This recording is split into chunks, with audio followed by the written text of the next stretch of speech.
Now, let's dive deep into this big LGBTQ story for today. I'm Alex Morash, and let's queer up politics. Karine Jean-Pierre quits Democrats, urges LGBTQ voters to think beyond party lines. Karine Jean-Pierre, the first black and openly lesbian White House press secretary, has announced she's cutting ties with the Democratic Party and re-registering as an independent. The revelation comes ahead of her October book release, Independent, a look inside a broken White House outside the party lines. The book's description offers a glimpse into her reasoning. Quote, "In a country obsessed with blind loyalty to a two-party democratic system, Karine Jean-Pierre, former White House press secretary to the Biden-Harris administration, shares why Americans must step beyond party lines to embrace life as independents," end quote. The decision follows the 3 weeks that led to Biden's abandoning of his bid for a second term and her perceived betrayal by the Democratic Party that led to his decision. President Joe Biden, after his widely criticized debate performance against now President Donald Trump on June 27th, faced growing pressure from Democrats, including at least 20 members of Congress, some openly LGBTQ, to exit the race. He eventually dropped out on July 25th, endorsing Vice President Kamala Harris. Jean-Pierre, once a staunch voice for the Biden-Harris administration, now questions the party's moral compass. In a candid Instagram video, she stated, quote, "In an era of misinformation, disinformation, the aggressiveness of social policy, we need to think outside of our boxes and not be so partisan," end quote. Her message could resonate with queer Americans. A 2024 poll found that 30% of queer voters already identify as independent. The same survey showed strong support among independents for LGBTQ rights and protections.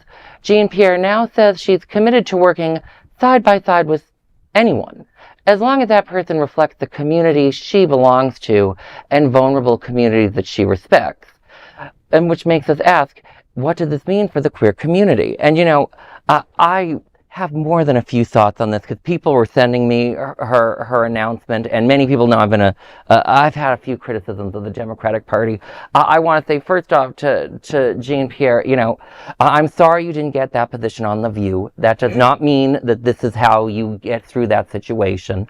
And also, I love someone who tells me how I'm so independent because I'm upset that the Democrats weren't blindly loyal enough to Joe Biden when he was already at a 400-point electoral loss and was looking like he would lose both New York and New Jersey. I'm so sorry that happened to you, Gene. Like, my goodness. This is exactly the problem. And then seeing the Democratic Party former White House staffers criticizing her have been just as insane, saying things like, we should be thanking him for exiting when he did, because that way we did not have an electoral wipeout. I'm like, maybe if you didn't run in the first place for re-election, Joe, we'd be talking about how wonderful President Harris is. Maybe if you did that, Joe. But that's just my opinion. But his bygones be bygones aside, what is she expecting us to do? Well, first of all, LGBTQ voters are one of the ones that actually voted more Democratic in 2024 compared to 2020. And also, secondly, what do you mean by going on both sides of the aisle? There's no the other side of the aisle for us. We are facing one party that is literally actively hostile to us, who want to erase trans identities, who want to call LGBT organizations immoral, and want to defund them, and of course in HHS, RFK Jr. is now cutting AIDS research funding. Hell, they cut TB funding today. They are literally just hacking away at anything that anyone that needs in various stratas of socioeconomic status, never mind sexual identity. And for her to say that, we'll work with someone who, please, no, spare me with the platitude. There's nothing here. Go ahead. So, I get it. So I used to register as independent back in the day. And I now register Democratic so I can vote in primaries. But that being said, I do have to say that when she says that people are blindly following a Democratic ticket, I think there's something to be said about that. I think that the general public has forgotten how to think for themselves in the masses. Mm-hmm. And so therefore, they do just try to check down all the boxes. Yes, as LGBTQ community, we are under the radar and in the firing range of a very hostile government right now, and hostile political leaders on the Republican side in general. But it does beg the question, and I do wish that people would sometimes openly start to think about even the Democratic people that they're voting for. Really start doing the research and really listen to what people are saying, because not all Democratic nominations or nominees are good as well. So there is some truth to be said about, hey, stop blindly following a political line just because you're either Democratic or Republican.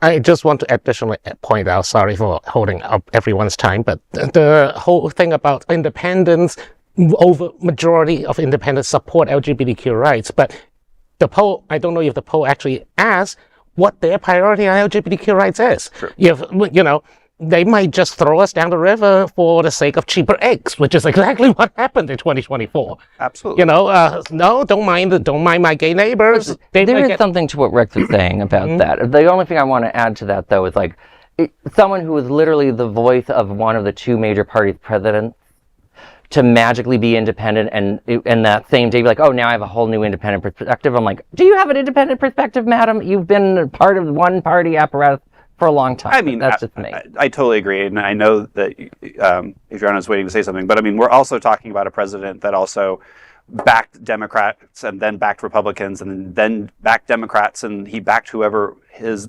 business would favor from. So I mean, we're dealing with someone who has flip-flopped more than a fish out of water on everything.